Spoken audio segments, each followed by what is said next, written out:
14 वर्षों तक भिन्न भिन्न गुरुओं के शरण में जाने के बाद, और तब उनको यह जो एहसास हुआ कि इससे बड़ा इस धरती पे न तो गुरु है और न देवता है, क्योंकि उस गुरु के बारे में हम आप जानते हैं कि वह आदि गुरु है, जगत गुरु है। आदि गुरु का अर्थ हुआ कि जब से यह सृष्टि है, यह धरती है, हम आप हैं, यानी उसी क्षण से वह आदि गुरु यानी प्रथम गुरु का वह काम कर रहे हैं। उसी समय से वह गुरु पद उनका सृजित है, और कहा जाता है कि वह जो इस सृष्टि को आपको हमको जो बनाए होंगे, इससे बेहतर, इससे अच्छा आपको हमको इस सृष्टि के बारे में, इस धरती के बारे में और आपको हमको कोई नहीं बता सकता है। कहा गया कि उस परमात्मा के इच्छा ही यह पूरे सृष्टि है, यह धरती है, हम आप हैं। यानी वह इच्छा करते हैं तो यह सृष्टि बनती है, चल भी रही है और खत्म भी होती है। यानी उसी ईश्वर के इच्छा का यह परिणाम पूरे सृष्टि है, हम आप भी हैं। यानी इस सृष्टि के बारे में, इस धरती के बारे में जितना उनको पता है, इस धरती पे अन्य किन्हीं को नहीं पता है। वैसे भी कहा जाता है कि गुरु वही होते हैं जिनके अंदर इस सृष्टि के उत्पत्ति, स्थिति और लय का जिनके पास शक्ति है, वही गुरु का ही काम कर सकते हैं, वही गुरु है। इससे नीचे जो लोगों ने भी आए, उस ईश्वर से ज्ञान प्राप्त करके और गुरु का काम करने के लिए चले, यानी ज्ञान का सृजन वहीं से निश्रित हुआ है, वहीं से निकला है। इसीलिए कहा गया कि वह शिव, वह ईश्वर आदि गुरु है, प्रथम गुरु है।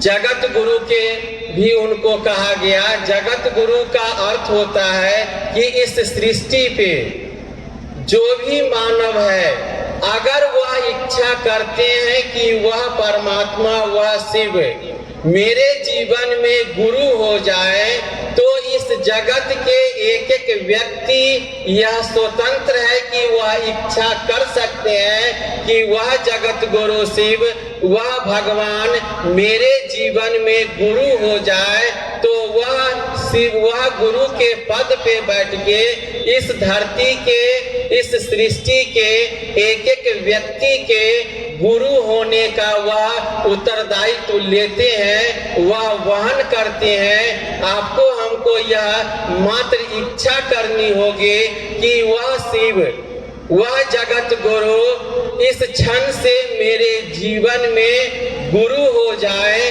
वह मेरे जीवन में गुरु रहे, यह आपको हमको इच्छा करनी होगी। और जैसे ही इच्छा करते हैं, वह जगत गुरु के पद पे बैठ के इस सृष्टि के, इस धरती के एक एक व्यक्ति के गुरु होने का वह अवधय का भार लेते हैं। एक एक व्यक्ति को वह गुरु है। हम लोगों को वह इच्छा करनी होगी, और जगत गुरु के पद पे बैठ के वह कोई वर्जना शर्त नहीं लगा सकते हैं। चाहे आप जिस जाति के हो, जिस धर्म के हो, जिस संप्रदाय के हो, जिस वर्ग वर्ण के हो, आप मात्र यह इच्छा करें कि वह शिव मेरे गुरु हो जाए, क्योंकि जगत गुरु के पद पे बैठ के वह कोई वर्जना और शर्त नहीं लगाते हैं। आपको हमको यह इच्छा करनी होगी, आप जिस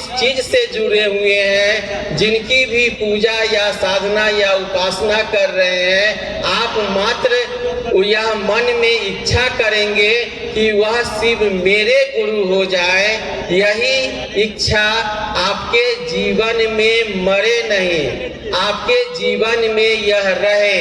अभी तो हम लोग यहाँ चर्चा में आए हैं, आपके मेरे मन में वह गुरु भारी है, आपके मेरे मन में यह बात चल रही है, यह मन आपका मेरा भूले नहीं।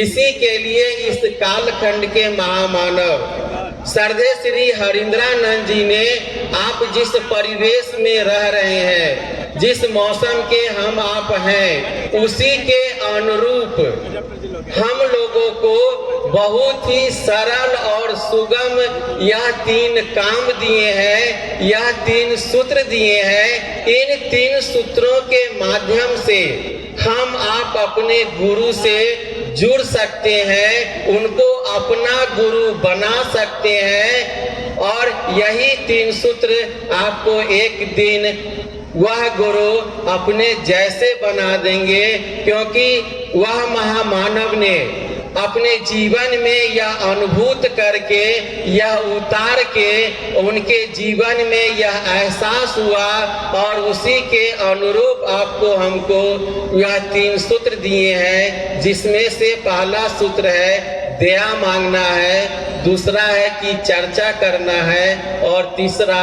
अपने गुरु को प्रणाम निवेदित करना है।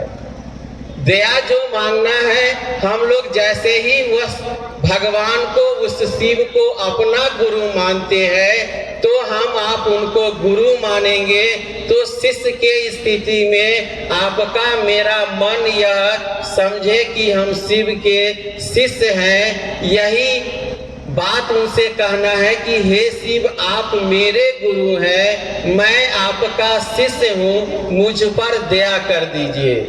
यह जो दया मांगना है, यह आप पल प्रतिपल, आप जो भी इस धरती के काम कर रहे हैं, जहाँ भी है, पहले हम लोग उनको भगवान कह के, ईश्वर कह के याद करते थे, अब उनसे गुरु कह के यह दया मांगना है, उनको यह याद अपने जीवन में, यह स्मरण में लाना है कि इस क्षण से आप मेरे गुरु हैं। यह स्मरण आपके मेरे मन में रह जाए, हम लोग पल प्रतिपल अपने गुरु से यह दया मांगते हैं कि हे शिव, आप मेरे गुरु हैं, मैं आपका शिष्य हूँ, मुझ पर दया कर दीजिए।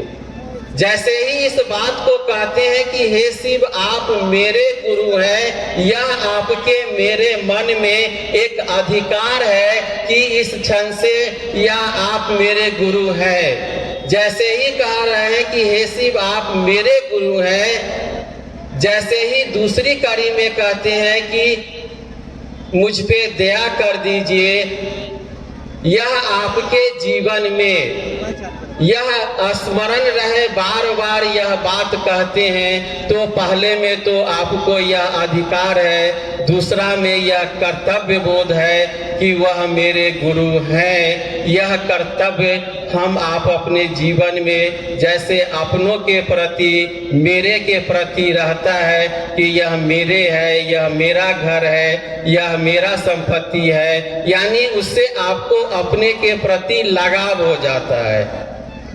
तो जैसे ही आप अपने उस गुरु से दया मांगते हैं, उस ओर बढ़ते हैं, यह स्मरण में रहता है, वैसे ही आप उस गुरु के याद में रहते हैं। और दूसरा कहा गया कि आप जितना ही जानते हैं, आप जितना ही सुन के समझ के शिव को गुरु माने हैं, यही बात दूसरे को समझाना है, यह बताना है कि शिव मेरे गुरु हैं, आपके भी हो सकते हैं।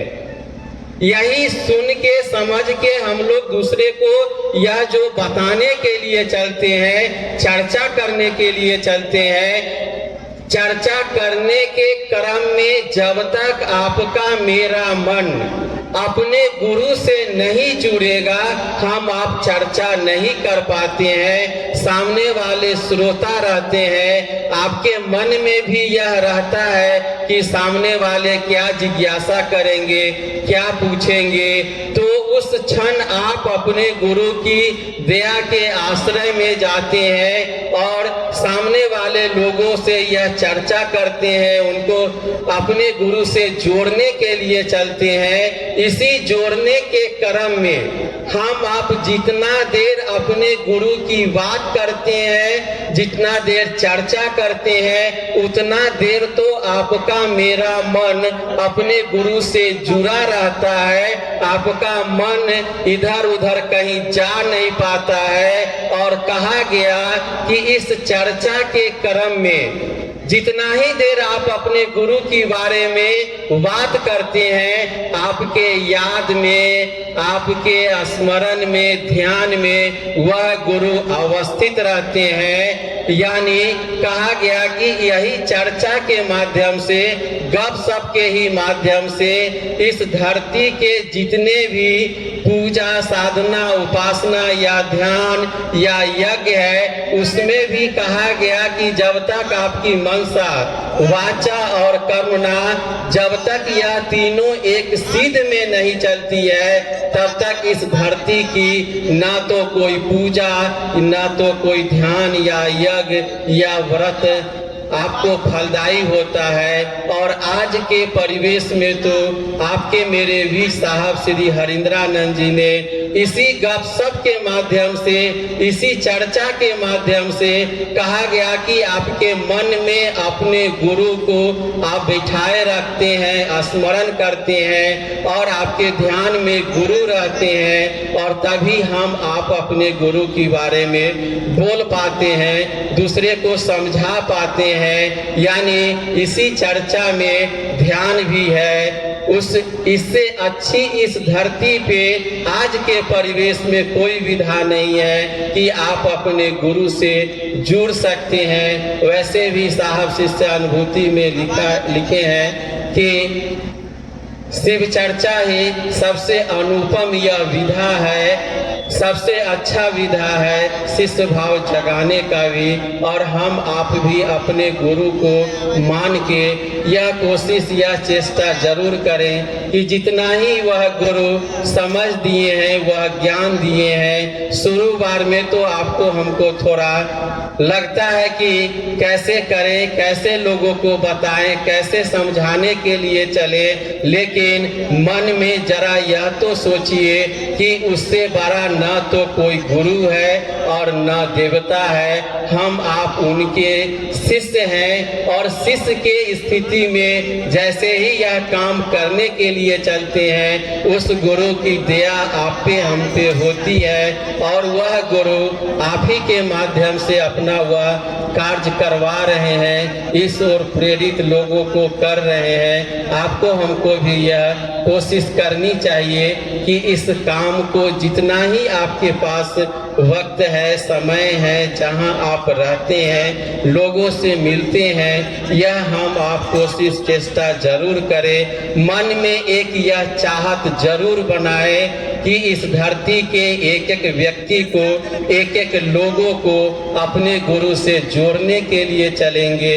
एक एक व्यक्ति को अपने साहब दीदी का जो उनकी संकल्प है, उनकी जो इच्छा है, उन्होंने जो चाहा है, अगर हम आप भी शिव को गुरु माने हैं, इस ओर चल रहे हैं, तो जितना अपने धरती के प्रति, अपने लोगों के प्रति हम आप संवेदनशील है, कोशिश कीजिए कि वही संवेदना, वही लगन मेरे गुरु से लग जाए, उस ओर हम बढ़ चले। एक कदम तो बढ़ाइए, उस ओर कोशिश तो कीजिए। वह गुरु की दया आज है, वह हमसे आपसे अपना काम करवा रहे हैं, इस ओर बढ़ा रहे हैं। हमको आपको भी यह चेष्टा करनी चाहिए।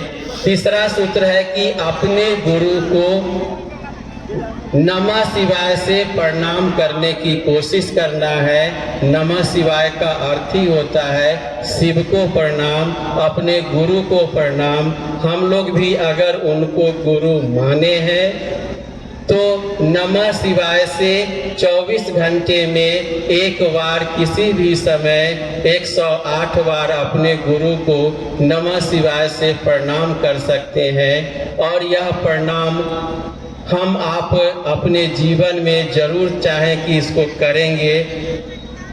आज के परिवेश में यह 3 सूत्र के माध्यम से हम लोग उस गुरु से जुड़ सकते हैं, उसको अपना गुरु बना सकते हैं। यह एक सीढ़ी है, एक रास्ता है, मंजिल आपके मेरे गुरु शिव है। इन्हीं बातों के साथ फिर से सभी को प्रणाम।